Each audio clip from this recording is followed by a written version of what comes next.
Hello everyone, and welcome back to yet another Mortal Kombat 1 video. And today, I am very excited to bring you all an in-depth breakdown of the absolutely stellar gameplay reveal that we did have at the Summer's Game Festival. And my oh my, dear lord, is Nether Realm feeding us well? Because Jesus, there's a lot to unpack here. Not even from just a gameplay perspective, but from a narrative and storytelling one. Now, in order for me to make this all way more organized, I will be breaking it down into different sections. First, starting off with the main story and what we currently know of it, and then touching on each individual character and what exactly could be going on with them here, as these are vastly different reboots and approaches to characters than we've ever seen before. And of course,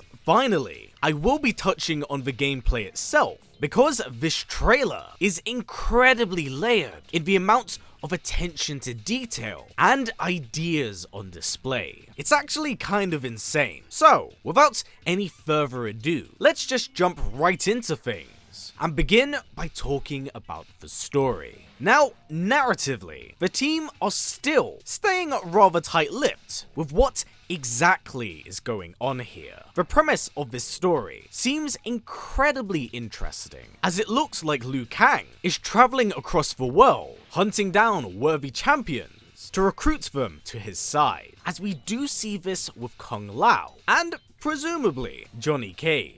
However, why he's recruiting them is still a bit of a mystery, with the details surrounding this more or less still currently unknown. But seeing as we do have Shang Tsung as a pre-order bonus, and that he turned a lot of people into human lasagna, it's not hard to believe that he could be one of the many antagonists Liu is preparing his world for. Also, whilst we did see everyone finally in action, we are still yet to get any real details or confirmation of how the story shall unfold. Like, are they still running with the older cinematic chapter system, or are they pushing the boundaries with how they're looking to tell their stories narratively? We simply don't know right now. With that aside, let's actually touch on each of the characters featured here, kicking it off with Scorpion and Sub-Zero. And holy shit, wow! For those unaware, during the Summer's Game Festival, Ed would go on to confirm that these two are indeed brothers, which raises the question of,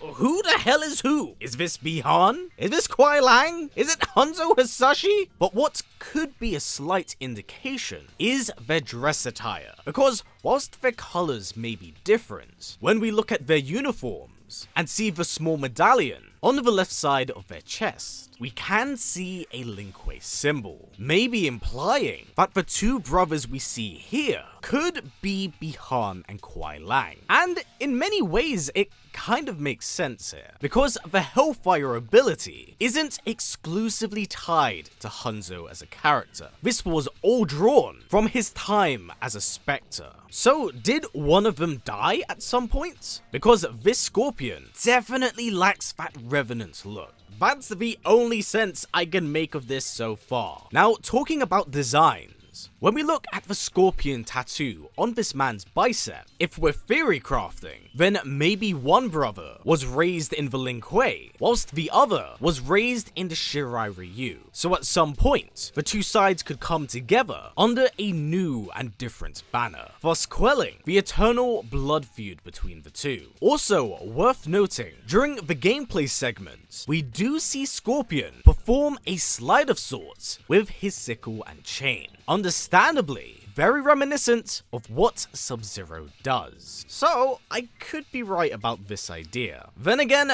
there's always the possibility that these two are completely new individuals battles under the mantle. It depends on how wild they want to go here. Now, narratively, it seems like the pair have an extremely close relationship with Liu Kang, worshipping him for his godhood, whilst simultaneously acting as his bodyguards, testing fighters across the world to see if they are worthy to join Liu Kang. Seeing as we're on the topic of other fighters, we now have Kung Lao, and we do get quite an exhibition of him here in the Fangshan Tea House, where he battles Scorpion and Sub-Zero, alongside a mysterious unnamed ally. I know some have said Raiden, but I don't think that's him. It's hard to get a good look at that face model. Now, despite this being an entirely new Lao, the monk still retains his very fierce persona, but looks like he hasn't quite found his footing and style in combat yet, tossing his straw hat at Sub-Zero,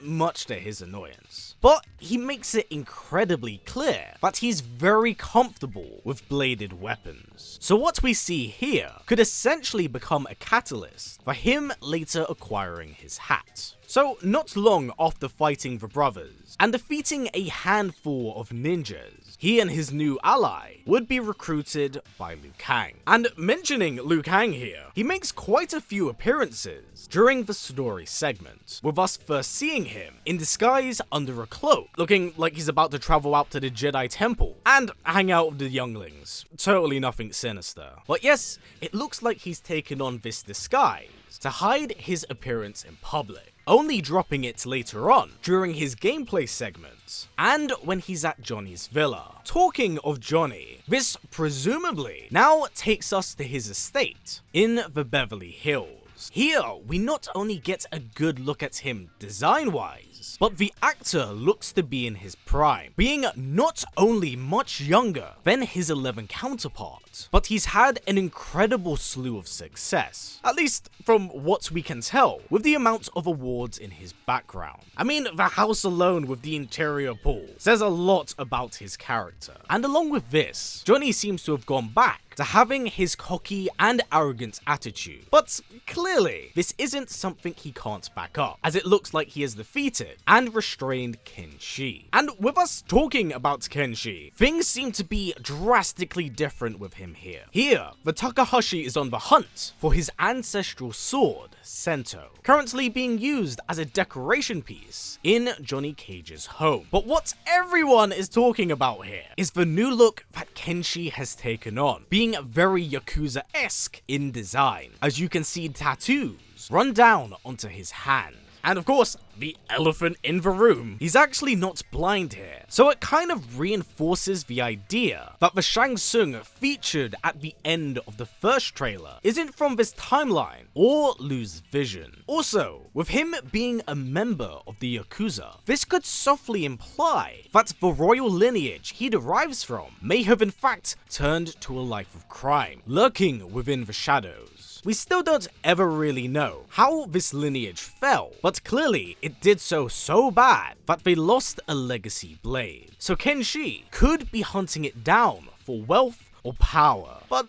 that's definitely an assumption on my end. Also, cool bit of attention to detail here. The ancestral spirit he summons looks incredibly similar to the costume model of Ronin Kenshi from Mortal Kombat X. As we delve deeper into the trailer, we are finally introduced to Raiden, or at least this Raiden. The former Thunder God looks to be a complete novice, as he's being trained by Kenshi at what looks to be the Shaolin Monastery from the Great Kung Lao ending. Sadly, we don't get to see much of him story-wise, but it's very clear that this is a very new and very different take on the character. Now, moving on to our final two characters here, we have Melina and Kitana, and much like the other characters, we have incredibly new and interesting twists on what we've narratively come to know of them. Whilst typically we see Kitana in a leadership role, things seem to be in reverse here, as it is Melina who is on the throne. Now, the real question is whether or not this is as Queen of Edenia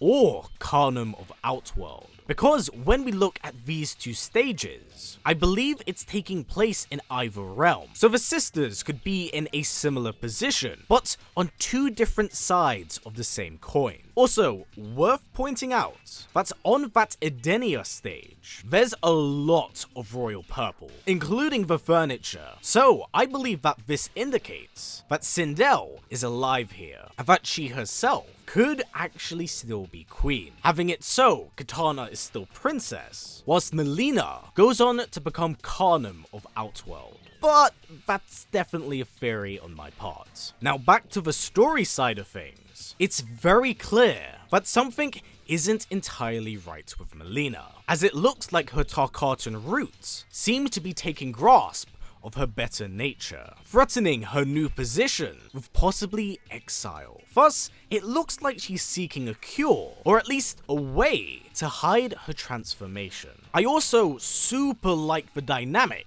that is being played between herself and Kitana, with the princess being a concerned sister, whilst Melina herself is a paranoid of it all, believing that Kitana is attempting to usurp her throne. Currently, this is all of the main story bits and narrative aspects I was able to pull away from this story, and it's genuinely insane and really exciting what they are doing narratively. I find it to be a very refreshing approach of modernizing characters and actually giving older ones a much needed facelift is incredibly beneficial. Now, with the story stuff aside, let's move on to gameplay. Starting off, who do we currently know is on the base roster? Well, right now, we have Scorpion, Sub-Zero, Raiden, Kung Lao, Johnny Cage, Kitana, and Melina.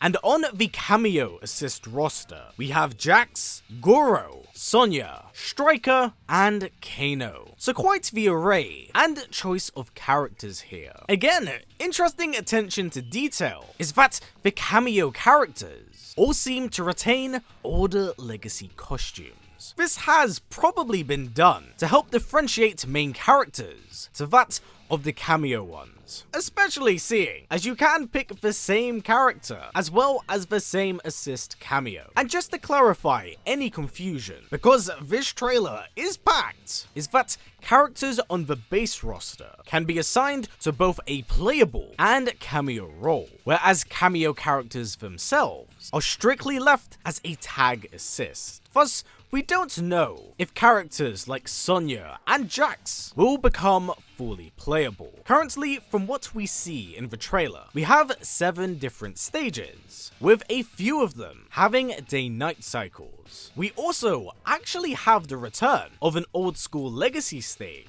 with the Living Forest. Now starting off, let's talk about returning mechanics, with Breakers now returning back into the fold. Bye bye, Breakaway. There's also an interesting twist on Fatal Blows, where they look more in line with X-Rays that are now stylized in the same manner as the animated movies, pretty much confirming that Crushing Blows may be gone now. And on the meter side of things, it looks like we're back to a free bar system, and grabs in this game still seem to be highs. Now onto the cameo system itself, and I love what I see so far, as the tag assist mechanic seems to have multiple options per each an individual character. From projectiles to launchers to restands to even grabs, there seems to be a vast variety of choice with how you utilize them, and to balance them all out, there seems to be a cooldown with how often you can use them, so you can't just relentlessly press the button. But the cameos themselves don't strictly seem to be just a gameplay mechanic, as the characters themselves will feature in intros, take part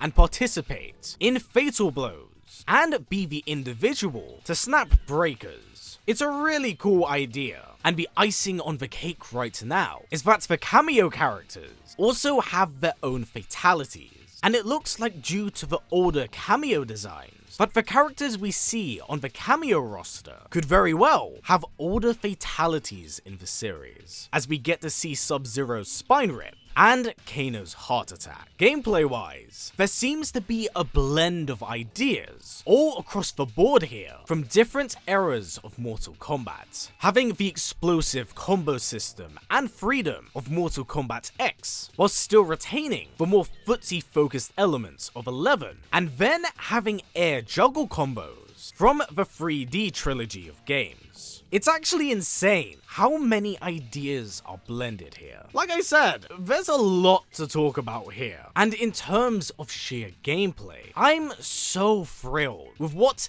they did across the board here, as it is a combo system that I've been desperately asking for. In terms of costumes and redesigns, I love how everyone looks. It's very streamlined, but definitely polished. I love the approach they've taken with giving us a more free-flowing and personalized system with both the combos and tag function itself. This feels like a healthy and honestly next natural step that the series needed to take. To me, this is a welcome change from both a story and gameplay perspective, and I really look forward to seeing what else the team has in store for us over the next few weeks. So as always everyone, stay strong, stay well, and keep on fighting, as Mortal Kombat 1 is finally here. Take care everyone, I'll see you all soon.